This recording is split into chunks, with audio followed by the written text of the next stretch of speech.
I'm excited to be a partner with Somebody Cares.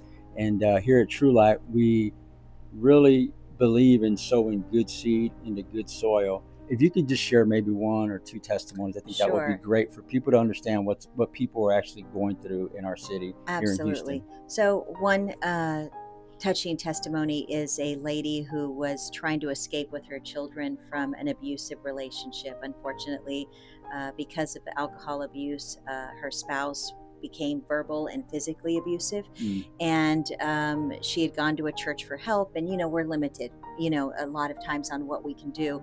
But she finally had the courage to leave and get the law involved. But in order for her to not lose her child, mm, she needed an apartment. She needed a mm. place to stay and to live. And so the church was able to come up with enough donations to give her like 3 months worth of rent, Wow, that's which awesome. allowed CPS to say, hey, even though we think you deserve your child, if there's a shelter as an option, which isn't always the best Right. for the child.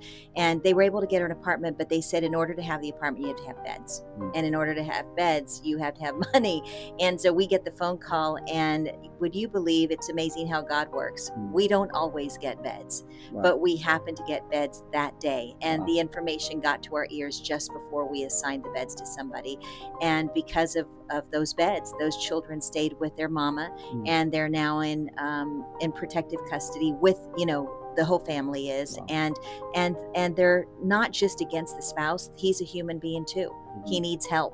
And Right. so we pray in agreement for them to have restoration because those children need their daddy. But the Mhm. reality is, thanks to what we're doing, we didn't just get them beds, Ruben. You've seen what we get through here. We gave them utensils, we gave them cups, we gave them dishes. It so happened to be that one of our volunteers had just shown up from a shopping spree at Costco. We Mhm. happened to have the exact size clothes they needed, Wow. and they got tennis shoes, and so more. And then more than anything, we were able to give them hugs and love and break bread with them. And so Mhm. that's one beautiful testimony of Wow. what happened through what we're Yeah. able to do here. So again, thank you. And that's what I want everybody to know, that this stuff is real, that's really happening. And, it's so exciting too to see a miracle. A lot of Mm. times we think of a miracle, somebody's arm growing, or something like that. But to see somebody ask for something and the Lord just make the connections, like, it's just amazing.